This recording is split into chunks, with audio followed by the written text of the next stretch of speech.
मुंबई के पवई में 17 बच्चों को बंधक बनाने वाले आरोपी रोहित आर्य को पुलिस ने ढेर कर दिया है।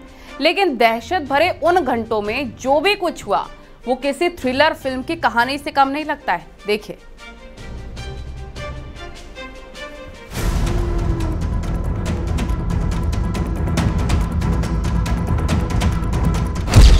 एक खौफनाक प्लानिंग, 17 बच्चों का अपहरण और एक सरफरा शख्स।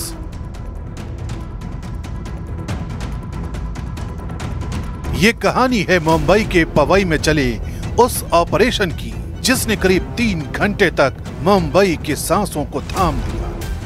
कुछ पुलिस अधिकारी यहाँ पर मौजूद थे ताकि वो जो आरोपी रोहित आर्य है उसका जो है अटेंशन यहाँ पर फोकस कर सके। वहीं पीछे की तरफ से जो डक के जरिए मुंबई पुलिस के 2 अधिकारी अंदर पहुँचते हैं। अंदर पहुँचने के बाद रोहित आर्य के पास एक एयरगन होती है। एयरगन से वो पुलिस के ऊपर फायर करता है।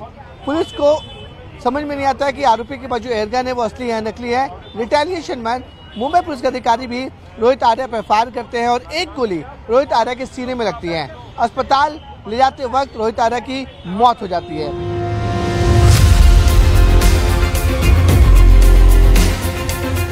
रोहित आर्य नाम का वो शख्स मौत की नींद सो चुका है, लेकिन उसने 17 मासूमों को कब, कैसे, किस इरादे के साथ बंधक बनाया, इसकी पूरी कहानी समझना जरूरी है।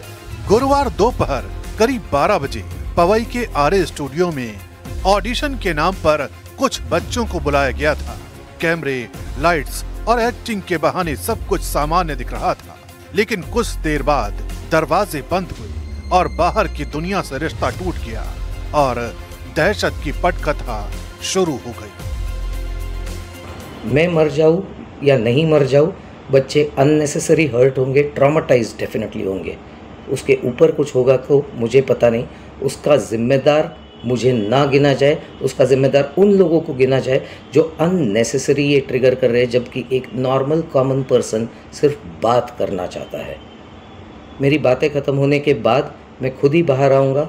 मैं अकेला नहीं हूँ, मेरे साथ और भी लोग हैं। कई सारे लोगों को ये परेशानियाँ हैं और ये मैं सल्यूशन देने वाला हूँ सिर्फ बातें करके।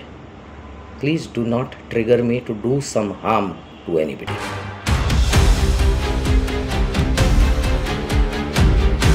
सोचिए उस एक पल में लोगों पर क्या बीता होगा जब बच्चे बाहर जाने की गुहार लगा रहे थे। माँ बाप खिड़कियों के बाहर चीख रहे थे। बच्चे अंदर खिड़कियों से मदद के लिए इशारे कर रहे थे। रोज म्हणायचं की पालकांचं शूटिंग घ्यायचंय, पळापळी करायचं, किडनॅपिंग झालेलं दाखवायचं, परत बॉम्बस्फोट झालेला दाखवायचा, असं काय काय सांगितलं मग पालकांना।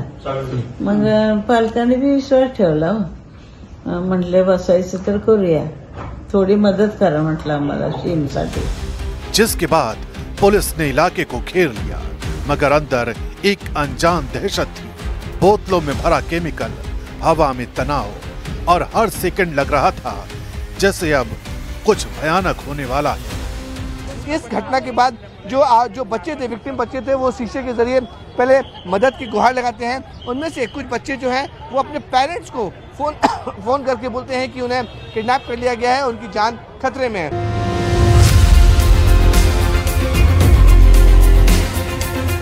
इस तनाव भरे हालात के बीच मुंबई पुलिस ने मोर्चा संभाला, क्योंकि 17 बच्चों की जिंदगी का सवाल था। करीब 1:30 बजे बच्चों की खिड़कियों से आती आवाजें सुनकर लोगों की भीड़ जमा होने लगी थी। कुछ ही देर में पुलिस मौके पर पहुंची और 1:40 पर आरोपी रोहित आर्य से बातचीत शुरू हुई।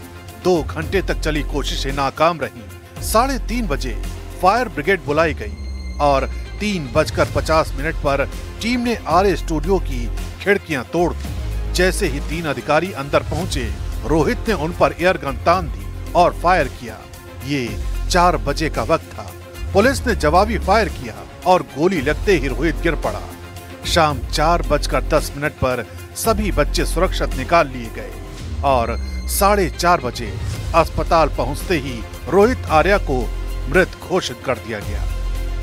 और जिस प्रकार से 17 बच्चों को उन्होंने अगवा करके या उनको अलग कारण से बुला के और फिर उनको कैप्टिव रखकर जिस प्रकार से धमकी देने का काम किया और उनकी जान को खतरे में डालने का काम किया, मुंबई की पुलिस ने बहुत अच्छा कार्य करके और एक बहुत सटीक ऑपरेशन किया और जो आरोपी है उसकी उस ऑपरेशन में मृत्यु हुई है और 17 बच्चों को बिल्कुल कोई खरोच भी न आते हुए उनको बाहर निकाला है। अभी इसकी जो बाकी तफसील है उसको बाद में आपको बताया जाएगा। लेकिन सवाल उठता है कि आखिर रोहित आर्या ने 17 बच्चों को ढाल क्यों बनाया? क्यों उसने बच्चों के अपहरण की साजिश को अंजाम दिया?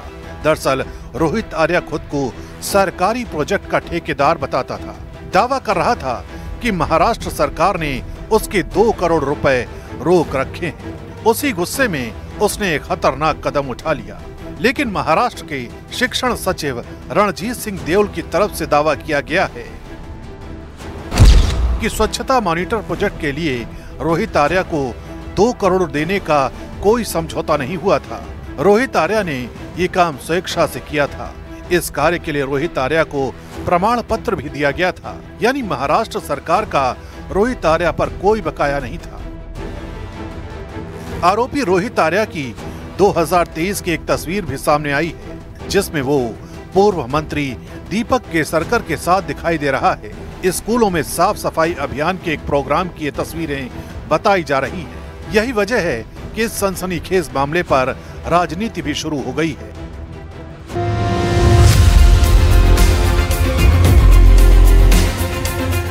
मुंबई के पवई में खत्म हुआ वो खौफनाक ऑपरेशन जिसने पूरे देश को हिला दिया। 17 मासूमों की जिंदगी दांव पर थी, लेकिन मुंबई पुलिस ने कमाल की सूझबूझ और बहादुरी से एक बड़े खतरे को टाल दिया।